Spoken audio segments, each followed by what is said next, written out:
우리 집 냉장고 속 모든 재료에서 만든다. 누구나 쉽고 빠르게 따라할 수 있게. 챙긴다. 맛과 멋, 그리고 건강함까지. 만들어 볼수록 빠져드는 포프리쿡.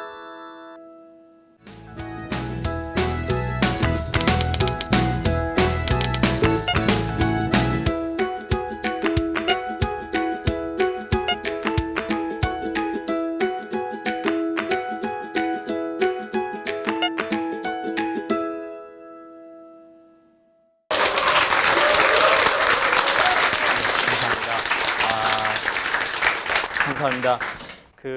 이제 저희가 회차가 진행될수록 저는 포프리 게시판을 좀 봅니다. 네, 게시판을 보는데요. 솔직히 이제 저녁에 집에 들어가면 강의 끝나고 시간이 너무 늦어서 집에 있는 컴퓨터로는 못 보고요. 아이폰으로 봅니다. 아이폰으로 다 볼 수 있습니다. 요즘에 이렇게 포프리 사장님이 가르쳐 주셨거든요. 아이폰 이렇게 해서 야동 다운받는 법 뭐 이런 거 다 가르쳐 주셨어요. 근데 이제 거기서 이렇게 딱 보는데요. 글이 다 나오더라고요. 이동하면서 다 볼 수 있어요. 첫 번째로 느끼는 거는 글이 작아서 눈구녕이 빠지겠다는 느낌이 들었어요. 이게 너무 힘들고, 그래도 이제 아이폰 같은 경우에 이렇게 하면 어떻게 됩니까? 이렇게 하면 글자가 이렇게 커집니다. 그래서 쭉 사연을 보니까요. 정말, 이런 생각이 들었어요. 포프리 사장님이 아르바이트생을 시킨 건가? 이런 생각이 들었어요. 글들이 너무 감동적인 글들이 많아요. 정말로. 진실성을 의심할 만큼 감동적인 글이 많더라고요. 그리고 또 하나는 어떤 생각이 드냐면, 연구소 식구들하고 이동하면서 그런 얘기를 했는데요. 그런 얘기를 하는 거예요. 소장님, 이 글들 보니까 진짜 사람들이 다 작가 같아요. 그리고 사람들이 진짜 사연이 많은 것 같아요. 그런 생각이 들더라고요. 언제 시인이 되고 어떻게 해야 시인이 되냐면, 어떻게 해야 시인이 될까요? 시를 써야지 시인이 된다. 네, 살짝 들었습니다. 시를 써야지 시인이 되지. 말이라고 하냐. 그렇죠. 시를 써야 시인이 되겠죠. 그렇지만 경험한 바에 의하면 인간은 누군가를 사랑하게 되면 시인이 되는 것 같아요. 그렇죠. 누군가를 사랑하게 되면, 그리고 누군가에게 차이면 그 가사들 있잖아요. 노래 가사들. 그게 정말 절절하게 이렇게 다가와요. 근데 이제 사랑해 본 적이 없는 사람은 이제 노래를 들을 때 그냥 밍숭밍숭하고 뭐 이런 걸 해? 이런 느낌이 들거든요. 사람이 어느 날 사랑하게 되면 시를 쓰는 것 같아요. 그러니까 연애 편지 쓸 때 보면 정말 사랑할 때 이렇게 그 쓴 글자하고 이제 사랑이 떨어졌을 때 하고 좀 뭔가 다르잖아요, 느낌이. 그렇죠. 지나보면 유치하죠. 지금 유치하지 않으신 지 한 40년 되셨잖아요. 지금은 세련되셨잖아요. 이제 남편하고 세련된 대화를 하시잖아요. 밥 먹어라, 자라, 이런 거. 아주 세련되고도 실질적인 삶의 언어를 얘기하지만, 그때는 뭔가 유치하고, 뭐 그 안에 뭔가가 끈적끈적한 게 있죠. 그런데, 글 쫙 올라온 사연을 보면서 저는 이런 생각이 들었어요. 사람들도 매우 힘든 삶을 사는구나. 그리고 사람들도 사연이 참 많구나.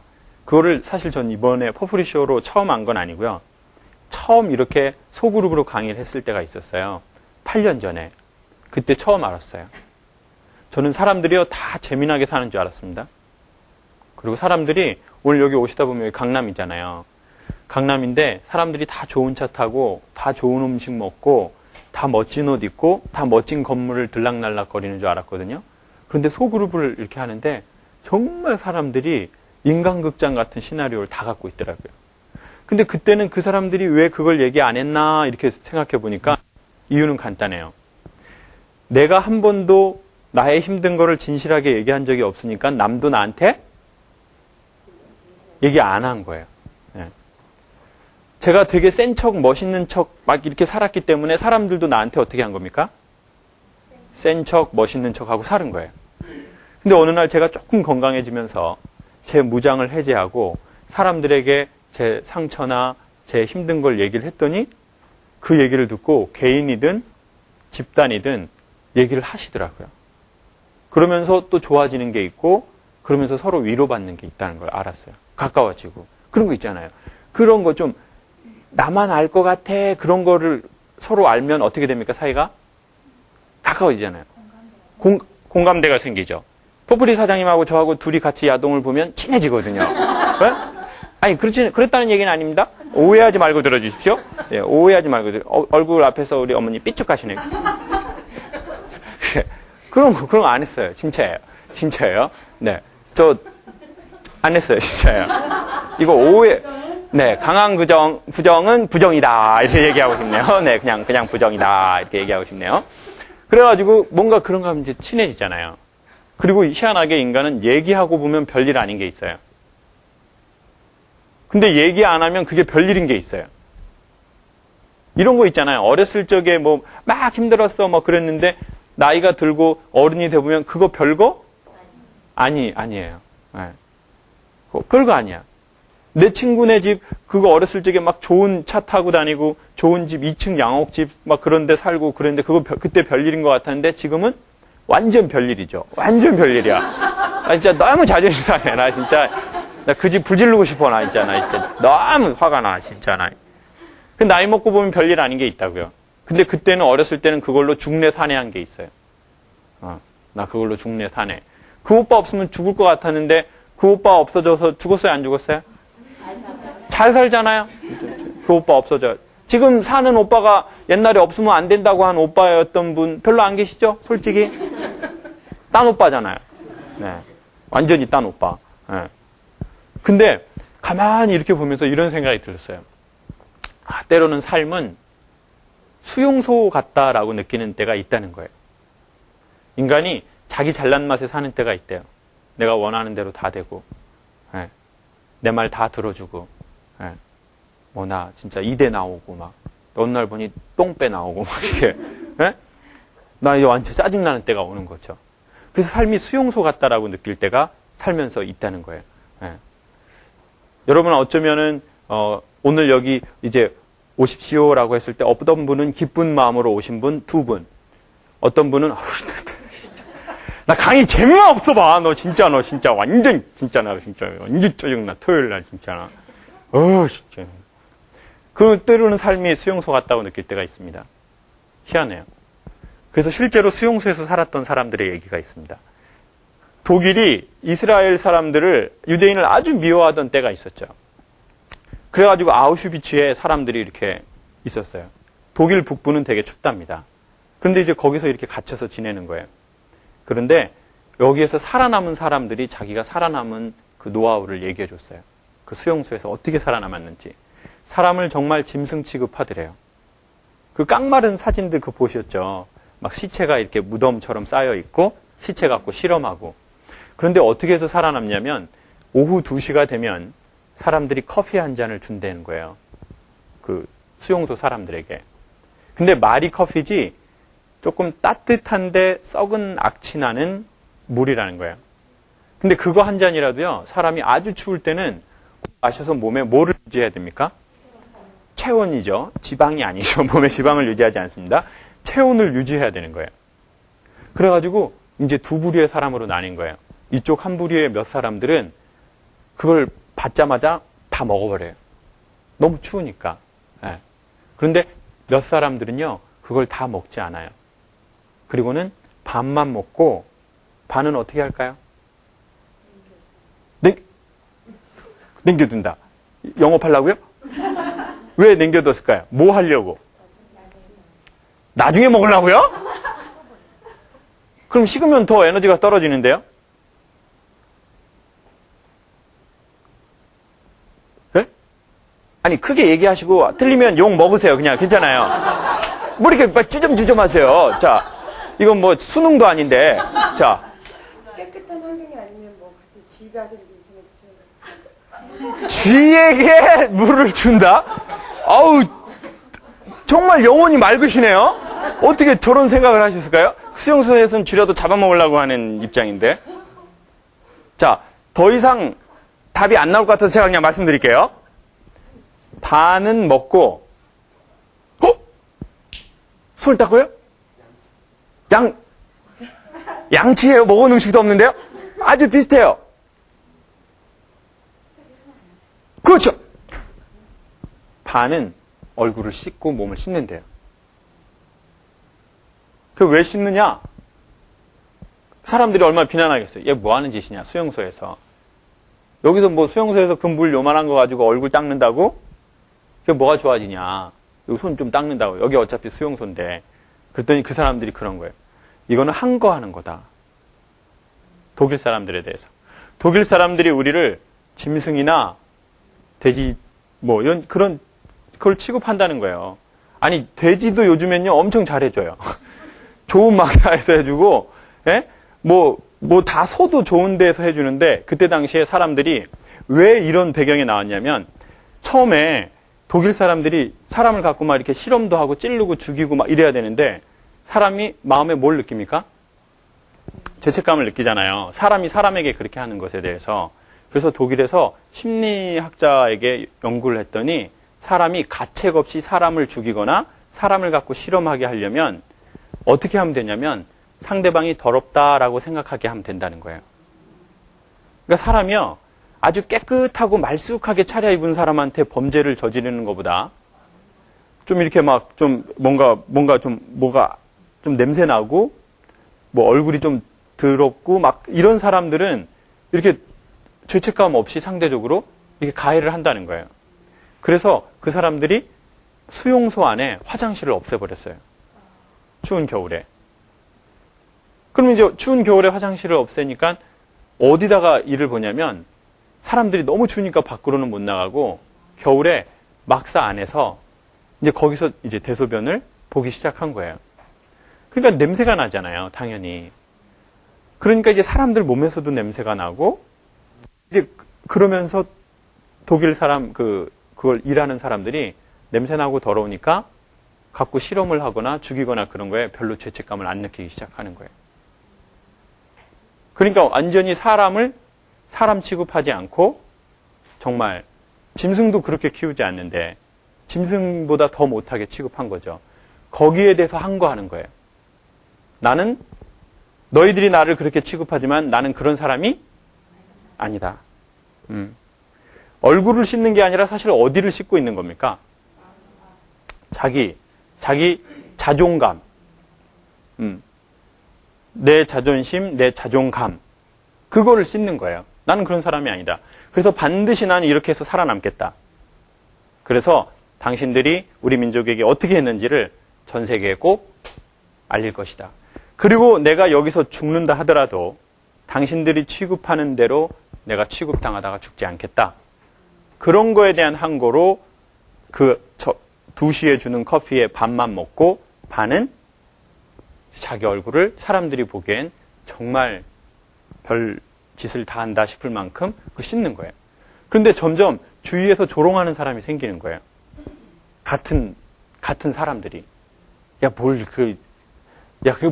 근데 생각해 보세요. 그게 뭐 대단한 일이겠어요. 그 씻는. 얼른 궁할 때는 빨리 먹어야 되는 게. 그래서 아주 공할 때는 그 곡식 씨앗도 먹어버리잖아요. 당장 죽으면 뭐 합니까? 그래서 사람들이 그거 먹어라. 그런데 안 먹고 이제 씻는 거예요. 근데 희한하게 먹은 사람들은 정말 죽어요. 네. 절망하고 마음에 힘이 없고 마음에 힘이 없는 사람이 떨어지는 게 면역력이거든요. 그렇죠? 네. 면역력. 사람은요, 면역력이 떨어지면 똑같은 환경에서도 더 아파가기 시작하잖아요. 그래서 희한하게 그 사람들이 살아남았어요. 네. 그래가지고 이 이야기가 나온 거예요. 내가 어떻게 살아남았다. 근데 여러분, 이것도 아주 마찬가지예요. 최근에 라디오를 들었는데요. 그런 얘기가 나오는 거예요. 노숙자에게 인문학 수업을 가리키는 분이 있었어요. 그러니까 노숙자에게 포프리 같은 이런 강의를 하는 거예요. 이걸 왜 하냐고요. 그러니까 사람들이 그런 거예요. 아니, 노숙자에게 무슨 그 노숙인 분들한테 인문학 수업이 뭐 하냐. 그분들에게 당장 필요한 건 뭐라는 거예요? 먹을 거. 잠자리. 그게 필요하다는 거예요. 네. 당장. 네. 잘 곳. 근데 그분이 이제 그런 거예요. 사람이 정신이 안 바뀌면, 사람이 생각이 안 바뀌면, 환경이 바뀌어도 그 돈 갖고 다시 돈 이렇게 주면 뭐 할까요? 다시 술 먹어버립니다. 돈 이렇게 주면 돈 당장 그러면 이거 저녁 한 끼 사드세요. 그리고 주면 이제 그거 갖고 서로 뭐를 하냐면 노숙인 그분들끼리 서로 모여서 그거 갖고 화토를 치는 거예요. 가지고 한 사람한테 몰아주는 거예요. 그러면 그 돈을 갖고 술을 사 먹는 거예요. 옛날에 화토를 너무 많이 해서 어떤 사람이 손도끼로 손을 이렇게 찍었어요. 손가락을. 여기를. 두 번째 마디부터. 화토 안 할 줄 알았는데 이제 요렇게 해가지고 요렇게 낫장을 하나씩 껴서 하더랍니다. 요렇게. 요렇게. 예? 요렇게 하는 게 아니라 요렇게 끼워가지고. 여러분 사람 잘 안 바뀝니다. 그리고요 사람이 안 바뀌면은요 환경이 바뀔 때 똑같이 그렇게 해요. 자기 어렸었을 적에 자기 엄마가 그 아버지한테 곡괭이나 뭐 이렇게 그런 걸로 맞은 거를 보고 자란 여자가 있어요. 근데 그런 여자분들은요 절대 그런 남자한테 안 맞을 것 같잖아요. 그리고 나중에 자기 아버지가 안 그럴 것 같잖아요. 어느 날 돈 벌면 돈 벌어보세요. 이제는 골프채로 때립니다. 골프채. 네? 도구만 달라지지 인간은 마음이 안 달라지고 생각이 안 달라지고 정신이 안 달라지면 인간 똑같거든요. 그래서 그분이 노숙인 그분들에게 필요한 건 인문학 수업이다. 그래서 이제 인문학 수업을 시작한 거예요. 이렇게 포프리처럼. 예.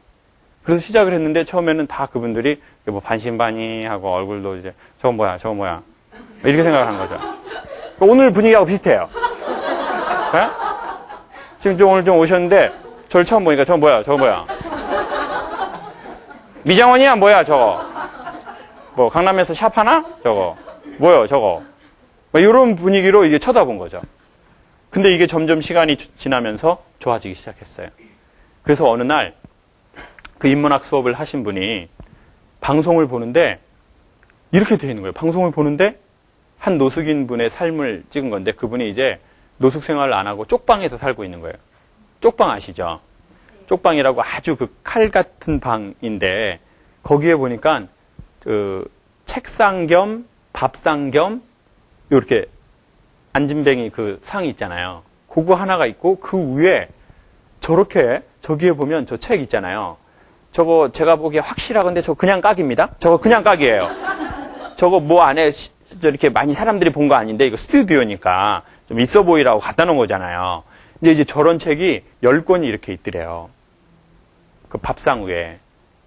그래가지고 이렇게 쪽방 사시는 분이 이렇게 하루에 이렇게 뭐 박스 같은 거 주워가지고 뭐 2만 원, 3만 원 버시는 분이 저런 책을 읽나 하고 그 카메라 감독님이 이거 가지고 딱 잡았어요. 그래서 이건 뭐냐고 그랬더니 자기가 노숙인일 때 그 인문학 수업을 들었는데 그때 읽은 책이다.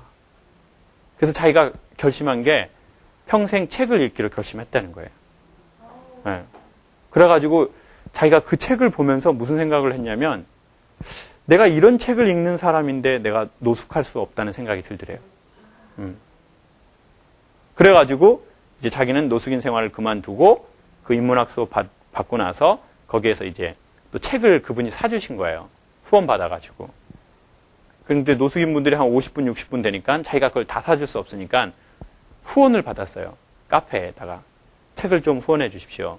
그래서 어떤 회장님이 내가 그럼 10,000권 후원할게요. 그랬더니 그렇게는 안 받습니다. 네. 100만 권 해주십시오. 100만 권. 그렇게 한 게 아니라 누구 한 사람이 그렇게 많은 걸 받아서 돕기를 원하지 않습니다. 한 번에 정해진 책이 있으니까 그만큼만 후원을 받겠습니다. 그리고 어떤 개인이 어떤 한 회사가 그걸 도왔다고 얘기하고 싶지도 않습니다. 그래서 그게 벌써 그 후원 회원이 뭐 300명, 600명, 800명 이렇게 되셨대요. 그래가지고 이제 그 책이 필요하다고 하면 이제 그분이 글을 쓰는 거예요. 어떤 책이 노숙인 분들에게 필요합니다. 그러면 어떤 개인이 제가 2권 할게요. 저 5권 할게요. 저 3권 할게요. 그래서 이제 그거를 모아서 이제 노숙인 분들에게 인문학 강의도 하고 이렇게 주는 거예요. 그러면서 그분이 아주 중요한 수용소 얘기와 비슷한 얘기를 하더라고요. 지금 당장 쓸모없다고 생각하는 일을 해라. 내 삶이 수용소와 같다면, 내 삶이 노숙인 것 같다면, 여기에서 탈출하고 싶다면 눈에 보이는 거 하지 말고 지금 당장은 쓸모가 없다라고 생각하는 인문학 수업을 들어라. 그리고 그런 책을 봐라. 그러면 어느 날 당신 마음에서 수용소에서 꽃이 피듯이. 그 수용소 얘기하고 너무 똑같아요. 수용소에서 막 대단한 걸 준 거 아니잖아요. 막 샤워장 주고 막 아로마 이렇게 아로마 풀어주고 막 그 보글보글 나오는 거 막 이렇게 그런 거 해준 게 아니잖아요. 거품 목욕하게 해준 게 아니잖아요. 그 이렇게 풀장. 그런데 외국 가면 있잖아요. 그 동남아시아 같은 데 가면 풀장에 가서 이렇게 이렇게 올라와가지고 막 그 꽃 띄워주고 막 그런 데 있잖아요. 자, 동남아 안 가보셨나요? 여러분 동남아. 여러분 저 웹사이트에서라도 좀 보세요. 그런 거 보면 있잖아요. 이렇게 그 카탈로그에 보면 있잖아요. 이렇게 카탈로그에 보면 이렇게 예, 바닷가 이렇게 있고 거기서 이렇게 예, 스파하고 이렇게 그 아주머니들 마사지 해주시고 막 이렇게 태국 분들 뭐 세 개 아파 약하게 그렇게 하면서 그 해주시잖아요. 그거 해봤잖아요. 그런 거 좀 가보셔요. 그런 것처럼 그런 걸 해준 게 아니라고요. 갑자기 삶에. 네. 그리고 우리는 너무 그런 걸 바라는지도 몰라요. 어느 날 내 더러운 모든 몸을 한꺼번에 맑게 씻길 환경의 변화. 그게 필요하다. 지금 기존의 남편과는 도저히 살 수 없다. 완전한 리모델링을 들어가야 된다. 네? 우리 남편 유머도 없고 나 이놈하고 못 살겠다. 나 미국 놈하고 살고 싶다. 미국 놈 유머 엄청 많고. 네? 그렇게 삶을 완전히 바꾸고 싶을 때가 있잖아요. 근데 솔직히 그런 날은 오지 않아요.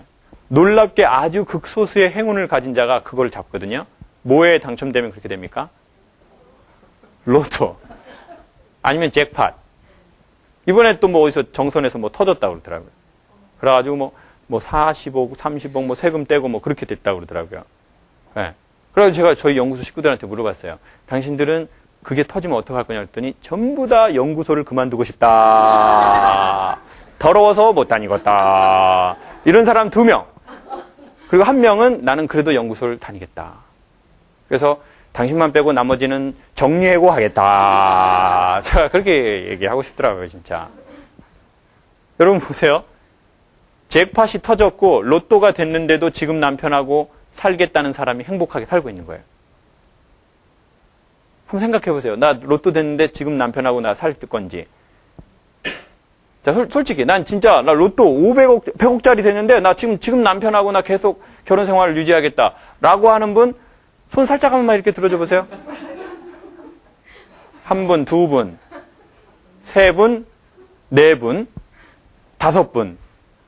이런 분은 뭡니까 이거? 생각해봐. 할까 말까? 안 한다! 이렇게. 보세요. 나는 500억짜리가 터졌는데, 100억짜리가 터졌는데, 난 지금 하는 일 계속 하겠다. 그 사람이 진짜 잘 살고 있는 거예요. 네. 나 500억 터지면 저 영업 안 하죠. 저 영업 안 해요. 그때는요, 포프리 인수해버릴 거야, 나 진짜. 그리고 나 그 사장 그놈 새끼를 완전히 나 영업 소장으로 써버릴 거야, 나 진짜. 나쁜 새끼, 쌍놈 새끼야, 아주 그냥. 어린 놈 새끼가 그냥, 완전 짜증나, 씨, 나 진짜. 웃는 게 진심이 담겨 있네요. 자, 웃는 게 진심이 담겨 있어요. 오케이. 자. 그러면 이제 그 사람은 지금 현재는 참 우울하게 사시는 겁니다. 그리고 어느 날 우리는 놀라운 사실은 잭팟을 터뜨리거나 로또에 당첨된 사람들은 대부분 삶이 그전보다 훨씬 못하게 된다는 거예요. 그 이해가 안 되잖아요? 우리는 그런 얘기 들 때마다 나한테 한번 해줘봐. 아니 나한테 한번 해줘보라고. 나 잭팟 나 진짜 100억 해줘보라고. 난 진짜 아니라고. 그렇게 우리 속에서 다 얘기하고 있지 않습니까? 왜 그렇게 되냐고. 나는 일단은 100억은 은행에 넣어뒀고 100억으로는 나 뭐 이거 하고 저거 하고 나 그렇게 하겠다고 이렇게 하지만 그 사람들도 그랬겠죠. 네. 그 사람도 그랬을 거예요. 네. 그런데 그 사람들도 대부분 아마 90% 이상은 알코올 중독자가 되거나 마약쟁이가 되거나 이혼하거나 자살을 하거나 아니면 타살을 하거나 네? 그런 불행한 일이 왔다는 거예요. 여러분 이건 아주 중요한 겁니다. 뭐 행운이 우리에게 찾아오는 것을 뭐 미룰 필요는 없겠지만 아주 중요한 것은요. 지금 현재 있는 상황에서 우리의 삶이 수용소 같다고 생각하고 나는 때로는 내가 사는 게 참 노숙인 같다. 그렇게 생각할 수도 있어요. 예. 시간 되면 거기 가서 꼭 내가 그 줄을 서야지 밥을 먹을 때가 와요. 어느 날 그런 때가 옵니다. 한 달에 30만 원을 벌었습니다. 저는. 근데 레슨비가 30만 원인 거예요. 근데 레슨비는 선불이고 일한 건 후불로 주더라고요. 그러니까 만약에 뭔가가 하나가 딱 이렇게 잘못되면 너무 힘든 거예요. 고시원 총무할 때요. 24살에 서울 와서 이제 고시원 총무를 했는데요. 제가 맨날 이렇게 졸린 거예요. 그래가지고 이제 공부를 제가 안 해봤거든요. 왜냐면 제가 특목고 출신이라서 그 납땜만 했다가 왔기 때문에 총무인데 거기 총무실에 앉아서 맨날 제가 이렇게 점심이 되면 이렇게 조는 거예요. 이렇게. 그러다가 어느 날 이거 자고 있는데 사장님이 오시더니요. 겨울이었는데 실기시험 한 2, 3개월 앞두고 있는데 나가 이러시더라고요. 그래서 제가 사장님 죄송합니다. 그랬더니 나가라고. 나가. 여기 졸라고 30만 원 주는 게 아니야. 나가. 그러더라고요. 그래서 제가 죄송합니다. 제가 다시는 안 졸겠습니다. 한 번만 봐주십시오. 그랬더니 나가라고! 그 소리를 지르는 거예요. 이 입시 2개월 두고 저는 반주자도 또 써야 되고 돈이 더 필요한데 제가 해병대 나왔잖아요. 순간 성격이 확 터지면서 바로 무릎을 꿇어버렸어요. 제가 이렇게 바로 그냥 무릎이 그냥 저절로 내려가더라고요. 그냥. 그래서 제가 바로 무릎을 꿇으면서 사장님 제가 저기 서울에 연고도 없고 제가 이제 지금 수능 보고 실기시험 제가 2달, 3달밖에 안 남았는데 정말 죄송합니다. 저 나갈 곳이 없어서 그러는데 한 번만 봐주십시오. 그랬더니 그분이 아주 비참한 얘기를 했어요. 남자가 아무 데서나 무릎 꿇는 거 아니야? 정말 그 말이 더 슬프더라고요. 그리고는 그냥 한번 봐주겠다고 그러더라고요. 네. 그래서 속으로 아싸! 그런 참 삶이 슬프더라고요. 네. 집에 어머니한테 그래서 돈이 좀 필요하다고 전화를 했더니 너 무슨 음악을 하냐고 공고 나온 애가 안 된다고 그러더라고요. 아빠 이제 노동일도 못하고. 그래서 저희 막내 누나 김미자에게 지금도 생각납니다. 신촌 그때 그레이스 백화점일 때, 현대백화점 아니고 그레이스 백화점일 때였는데 거기 공중전화 박스에서 누나한테 전하면서 엄마가 나한테 돈 줄 수 없다고 그런다. 그래서 막 울었었어요. 참 삶이 수용소 같다고 느끼더라고요. 네. 뭔가를 하지만 당장 먹지, 내가 일하지 않으면 그 다음 달에 안 들어와요, 돈이. 그러면 기본적 생계를 할 수 없는 그 막바지의 상황에 있다고 생각이 들더라고요.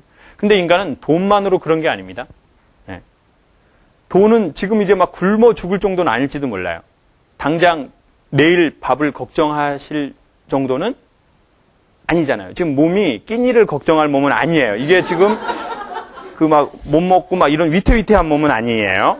매우 풍족한 몸이에요. 지금 제가 딱 보니까 견적 나오는데요. 매우 풍족하셔요. 근데 사람이 밥만으로 사는 게 아니지 않습니까? 사람이 어찌 밥만으로 삽니까? 네. 그런 것처럼 삶에는 그런 게 있거든요. 근데 어느 날 내 삶이 수용소 같다고 느끼는 거죠. 결론입니다. 그 수용소 같은 삶과 때로는 노숙인 것 같다라고 생각하는 내 삶에서 좋아질 수 있는 키워드는 지금 당장은 도움 안 되는 것 같은 것을 해야 한다는 거예요. 근데 어떻게 해야 되냐면 때가 되면 그걸 하듯이 해야 됩니다. 포프리 강의는 일주일에 2번입니다. 제가 보기에 적은 건 아닙니다. 네. 근데 이건 때가 되면 나오는 겁니다. 월요일 날, 수요일 날. 인문학 서적도요, 때가 돼서 봐야 합니다. 근데 사람들은 때로 살려고 하는 사람이 있고, feel로 살려고 하는 사람이 있어요. feel을 되게 좋아해요. 나 feel. 나 완전 feel이야, 나 진짜. 난 feel 없으면 못 움직이는 영혼이야. feeling. 그럼 자기가 되게 쿨하다고 생각해요. 여러분, 필로만 사는 사람은 쿨한 사람이 아니라 어린 사람입니다. 어린 사람. 자기의 감정을 통제 못하는 사람. 네. 그런 거거든요. 그러니까 때가 되면 하면 좋습니다. 그리고 인문학 책도요, 한꺼번에 많이 볼 필요는 없습니다. 많이 보면 인문학 책 토 나오거든요. 이렇게 토 나와요. 이렇게 소화할 수 없습니다. 그렇지만 때에 맞춰서 꾸준히 꼭 지금 당장은 도움 안 되는 것 같은 거 해보십시오. 너무 드라마만 보지 마시고요. 네, 드라마 보면 남편만 좀 살해하고 싶은 충동이 들거든요. 네, 정말 나만 한스럽게 사는 것 같고, 드라마 너무 많이, 거기서 조금만 시간을 할애해서, 사람들이, 뭐 이런 책을 읽어? 라는 그런 책 한번 읽어보세요. 네. 예를 들면 돈주왕? 돈주왕이라는 그런 야설 읽지 마시고요. 네? 뭔가 인간의 마음을 살찌울. 그리고 요즘은 퍼플이나 이런 것처럼 이런 영상도 나왔으니까 그거 그냥 때 되면 한 번씩 이렇게 보면. 자, 필에 맞춰서가 아니고 뭐에 맞춰서요? 때에 맞춰서. 네. 밥은 때에 맞춰야 먹어야 건강하고 약도 때에 맞춰 먹어야 건강합니다. 근데 또 하나 놀라운 건 때에 맞춰 먹으면 그게 약이 되고 밥이 되기도 한다는 겁니다. 그러니까 여러분 꼭 한번 그렇게 해보십시오. 그러면요, 장담 드리건대 3개월, 6개월, 1년을 기점으로 해서 어느새 변해 있는 자기를 발견할 겁니다. 어느새 똑같은 환경에서 전보다 좀 더 풍요롭게 사는 자신을 발견할 수도 있으실 겁니다. 필에 맞춰서가 아니고 뭐에 맞춰서요?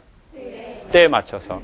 그리고 지금 당장 도움되는 것만 너무 하지 마시고, 지금 당장 이득된다라고 싶은 것만 너무 하지 마시고, 아주 장기적인 안목을 보고 나에게 도움이 되겠다라고 싶으면 한약 좀 쓰거든요.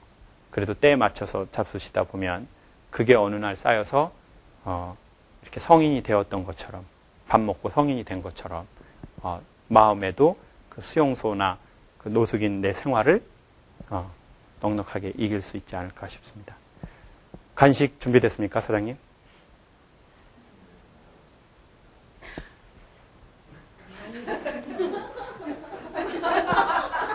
여기가 수용소 같네요. 여기가 수용소 같네요. 아우, 자, 네.